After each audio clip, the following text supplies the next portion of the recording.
So Pokemon Pokopia is full of Pokemon that have very special variants. Also, this game is freaking cute. Today, I will be using a full team of Pokemon based on the special Pokemon that appear in Pokopia. Oh, and also Ditto, because you play as a Ditto. Unfortunately, Tangrowth is not in Pokemon Scarlet and Violet, so I couldn't include it on the team. RIP Professor Tangrowth. So here's the team. Obviously, if I'm doing a Pokemon Pokopia team, I had to include Ditto because it's the only Pokemon game where you play as a Ditto. Don't fact check me on this. This is a Choice Scarf Ditto. With Imposter, I could copy my opponent's Pokemon and then always outspeed them thanks to my Choice Scarf. I had to run a bit of a standard set on this Ditto, mainly because a lot of the Pokemon on this team are really gimmicky in nature. Like this Silk Scarf Terranormal Rotom Heat for DJ Rotom. You know, because DJ Rotom is electric normal type. And also Rotom Heat is the closest to Stereo Rotom because the beats are fire, am I right? Then I have a Pikachu for Pikachu, which is just a Pikachu, with a bunch of coverage moves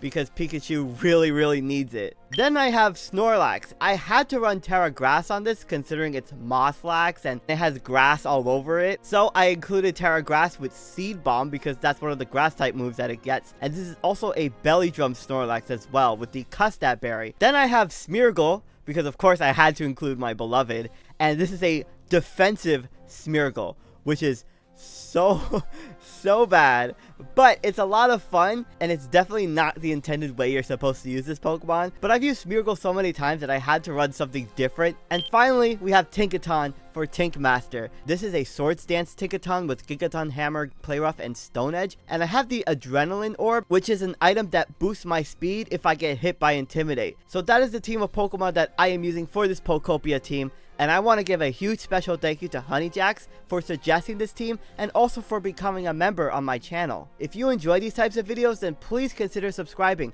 I would really appreciate it. And with that, let's get right into these battles. Good morning, afternoon, and evening, lovely people. Today I have two battles with the Pokemon Pokopia team, and I hope you enjoy them. Now, I'm facing off against the pretty intimidating raid team. I mean, Archaludon is always a Pokemon that I'm going to be worried about because of the fact that it's so good in rain. But I have my lead Tinkaton here against the Pelipper. Now, I'm going to go straight for the Stone Edge. I end up getting a really nice crit, which is great. They knock off my Adrenaline Orb too, so maybe they just expected me to go for the hazards. But this turn, I'm going to go for the Swords Dance. I really did expect the Pelipper to want to swap out, maybe into the Archaludon, but they end up staying in. I would have gotten the KO on this Pokemon, unfortunately. So now they're going to swap out, but they end up going into the Quaxclaval. So maybe they expected another, like, Stone Edge, but I went for the Play Rough, which would still have been enough to take out the Pelipper, but getting a KO on the Quaxclaval was really good. It also was a good play into the Archaludon as well, just in case that wanted to switch in. So Garganacl comes in. This is a very bulky defensive Pokemon. Wait, I just realized this Pokemon is really fitting for the Pokemon Pokopia aesthetic, is it not, considering everything is cubic in that game? That's really crazy. But anyway, I go for the Gigaton Hammer as a Terra Flying. It's not enough to take it out, even after a Swords Dance. Just goes to show how bulky this Pokemon is. And they hit me with a Salt Cure. Now, Salt Cure is going to do residual damage every turn. And since I'm a Steel type, it's actually going to do a quarter of my HP every turn. But I take out the Garganacl with the Play Rough. I do take some Rocky Helmet Chip. And after the Salt Cure, I'm going to be on a very low amount of HP. Now, I really wanted to preserve this Tinkaton because they have a Clefable in the back, which is weak to Gigaton Hammer. And this Pokemon is really important to keep for the Clefable. So as I swap in the Dragapult, I'm like, well, if they're going to go for a Ghost type move, I think it's safe for me to bring in my Snorlax because I could be immune to anything they go for. And they go for the Phantom Force. So I was like, I don't really have the best moves to hit this. I have Seed Bomb and Fire Punch as my offensive coverage on this. The Dragapult goes for the U-turn, which tells me that it's not like Choice Banded. It's not locked into Phantom Force. So I go for the Belly Drum as the Clefable swaps in. Now, Clefable could have Unaware. I'm running Gluttony on this set as my ability, so that if I go for the Belly Drum, I can eat my Custap Berry at below half HP, and that ensures that I go first. So, I made it a rule that I kind of had to go for Terra Grass as soon as possible with this Snorlax, or as much as possible, just because it's like the most fitting Terra for this entire team. So going for the Terra Grass, and I'm going to go for the Terra Grass Seed Bomb. And I was wondering if this Clefable was Magic Guard or Unaware, but seeing as how I only did like less than half after a Belly Drum, yeah, this thing is Unaware, and it's Cosmic Power, so that's a problem. They're going to go for the Stored Power. I really thought about going into Ticketon there to get a free switch in, but if I swapped into that, I think I would have fainted. So I'm going to go for the Recycle back my Custap Berry. I was like, this thing might just like continue healing potentially if it even has that, but I get a crazy critical hit on the Clefable. Oh my gosh, that really mattered, because if they went for the healing move that turn, I think I would have just, I honestly think I might have just lost from that position. I mean, I had my Ditto to copy it, but it would have been like, it would have been really bad to deal with. I still think it would have gotten through my entire team, especially since it would have had defense boosts versus my Ticketon. So Dragapult takes out my Snorlax. They bring back in the Pelipper, which sets up the rain. Now I'm gonna bring in my Pikachu here for Pikachu, and I'm just gonna go for the Alluring Voice and take out my Pelipper. I almost debated not running any electric moves on this Pikachu, by the way, just to be as lure accurate as possible, but I really needed Thunderbolt on this set. So they're gonna bring in the Archaludon, and like I said, this Pokemon is very problematic for me. They actually go for the Meteor Beam. So that's going to give them a special attack boost, and with the Power Herb, that's going to ensure that the Meteor Beam goes off, like, right away. And oh my gosh, oh my goodness, poor Pikachu. That critical hit was just, that was a heinous critical hit. Now, I didn't have much to deal with this Archaludon, so I had to weaken it with my Ticketon first with the Play Rough, just to ensure that, you know, I get a lot of damage on it, and hopefully put it in range for my, my Rotom Heat to go for the Overheat and take it out. They go for the Electro Shot, which is this Pokemon's signature move, which also gets fully powered up in rain. I just realized Archaludon may, you know, actually might also be a Pokemon that's very fitting for Pokopia, because it's all about building and it's a bridge, right? Anyway, so I bring in my Rotom, and the best move that I can hit this with is Overheat. Unfortunately, the rain is not gonna, it's gonna prevent it from doing more damage because it has the damage, and they go for the Electro Shot. So I figured they would either like not have a move to hit me with, or they would just have like Electro Shot to go for. And since I resist it, it shouldn't take me out. But now this Archaludon is at +3 special attack, so I'm gonna go for another Overheat, and that does take out the Archaludon, which is good. The last Pokemon is the Dragapult, and I thought, well, I definitely need to get rid of this if I want to win, because it's a Pokemon battle, right?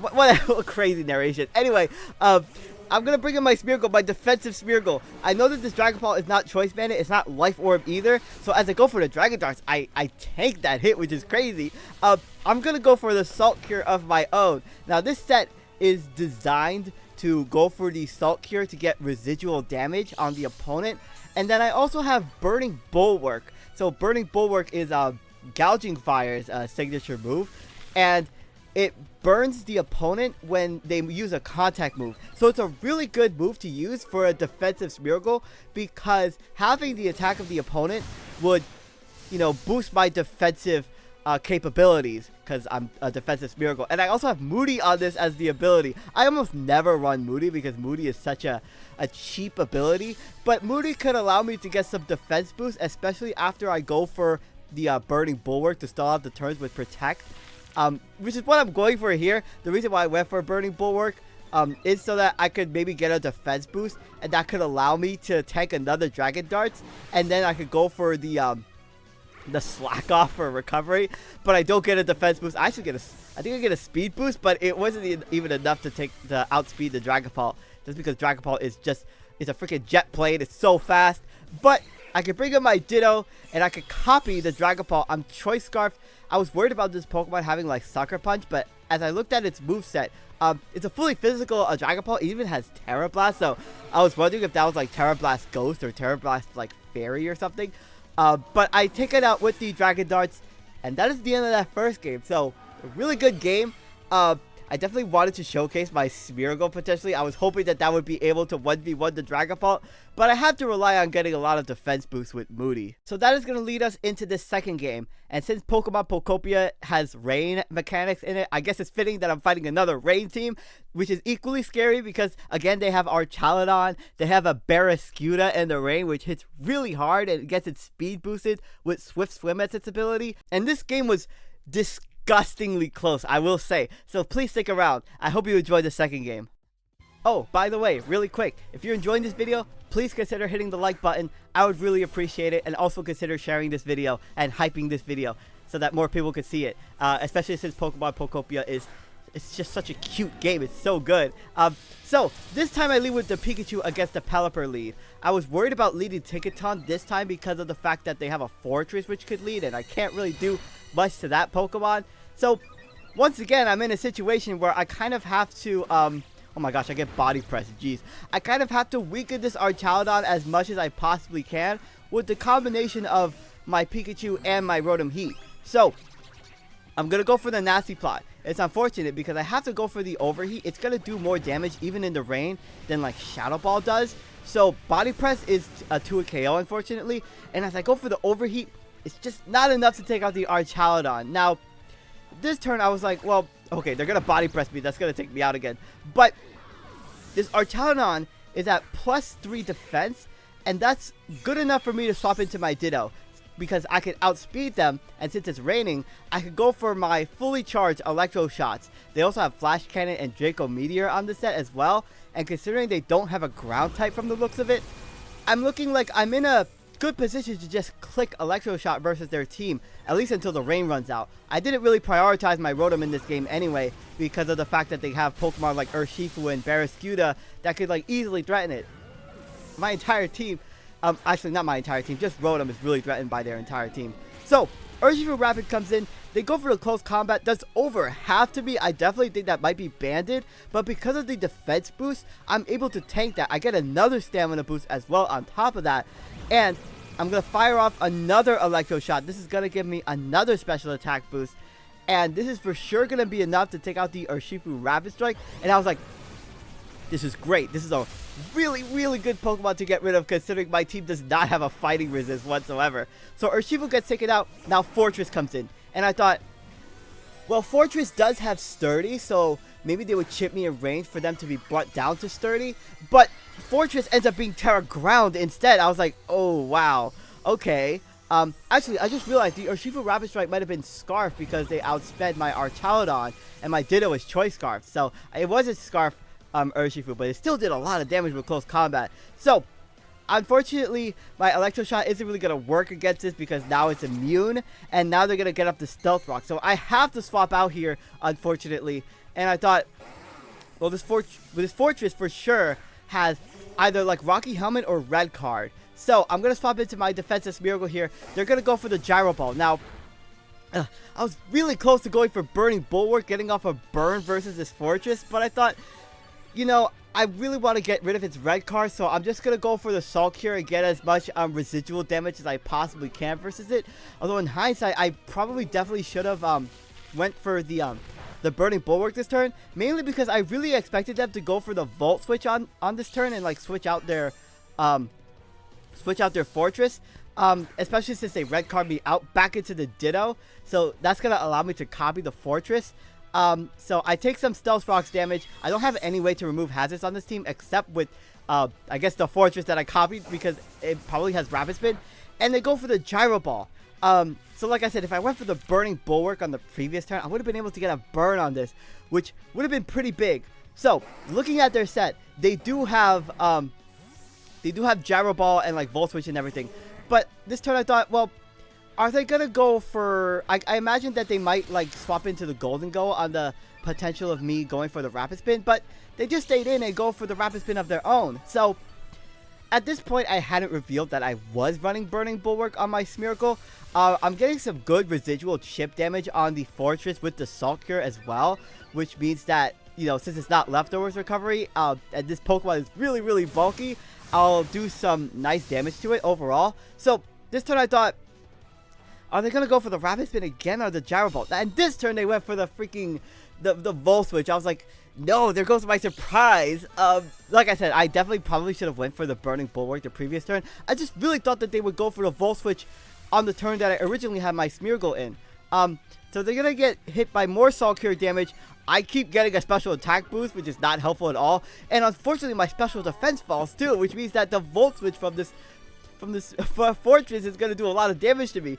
So I'm just gonna recover my HP up to like the full with my Slack Off, and they're gonna Volt Switch out into the Golden Gold. So I was like, well, if this Golden Gold goes for the Nasty Plot, I really don't want it to have it go for that for free, right? So I'm gonna go for the Salt Cure here, and that's gonna do like I get another special defense drop. Jeez, that's gonna ensure that I do a quarter damage of it with Salt Cure. The Golden Gold does go for the Nasty Plot, so that's really nice. I'm able to get off my Salt Cure. They probably expected me to like swap into like my Snorlax because Snorlax is very specially defensive, but getting a Salt Cure on the Golden Go is really nice, especially since the next turn I could go for the Burning Bulwark and stall out another turn of the Salt Cure. I get a speed boost, which is nice. I get another special defense boost. I'm gonna faint to a freaking what's the weakest move this Pokemon could go for? Like a Thunder Shock? That's not even a move that it uses. Never mind.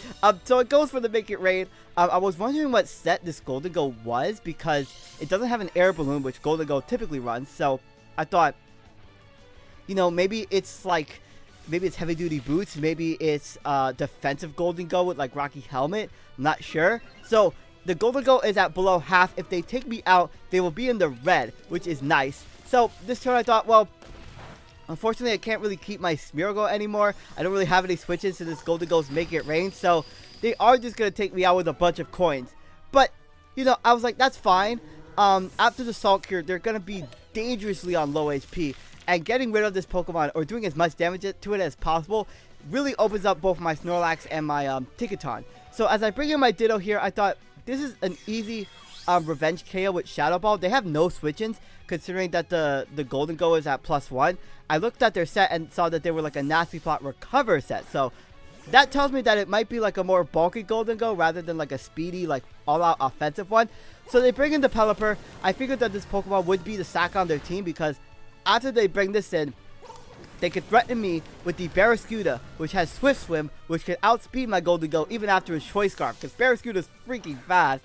So they bring in the Barraskewda, and this turn I thought, okay, I want to preserve my Ditto in case they preserve their Golden Go, because then I could, like, if they go for the Recover, for example, then, like, you know, I don't think I'll have a chance to Belly Drum with my Snorlax, considering that Barraskewda in the rain hits really hard, even after I Terrasilize into a Grass type. So I'm going to bring in my Snorlax here.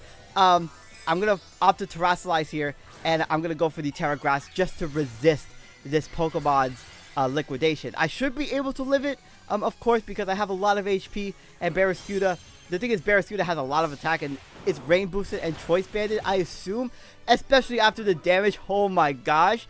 So I'm going to go for the Terra Grass Seed Bomb. Barraskewda is very frail, so that should easily be enough to take it out. It's unfortunate that I wasn't able to set up my Belly Drum, but I do have my Custap Berry, and Golden Go swapped in, so I was like, this is great. I could go for the Fire Punch. I have the Custap Berry Fire Punch on this that I could go for even in the rain, since Golden Go is at low HP. It should take it out. And this is all fine and dandy, but they have the Fortress. The Fortress is Terra Ground, so Seed Bomb is super effective to it, but this Pokemon is very defensive. So I'm going to go for the Terra Grass Seed Bomb. Like I said, it's really unfortunate that I wasn't able to get off the Belly Drum because it tanks it. Oh no, and then they go for the Rapid Spin. That's going to ensure that they outspeed me because Snorlax is, it's actually faster than Fortress, I think, or I forgot which is faster, but I assume that they're minimum speed because they have Gyro Ball on their set. But unfortunately, my last Pokemon is the Ditto, and I'm gonna copy the Fortress, and I can't, I really can't do much to this because all they have is like Rapid Spin, and Gyro Ball is gonna do nothing because we're both at the same speed stat. And I'm faster because I'm Choice Scarf, so I kind of have to go for the Rapid Spin, but the problem is I can't even go for Volt Switch because they're Terra Ground. It's like 30,000 IQ Terra on my opponent's part. So as I go for the Rapid Spin, it does like nothing, unfortunately. In hindsight, I probably should have saved my Tinkaton because I don't think they would have brought in Fortress first on my Costat Berry on Snorlax, which is what I was worried about, that Golden Go would just win in the end game. But in hindsight, I think I should not have sacked. I think I should have maybe like kept my Ditto in and then brung in my Snorlax afterward. But anyway, that was a really close game. Thank you all so much for watching. My name is SkyLaaa. Don't forget to smile, and I will see you all next time.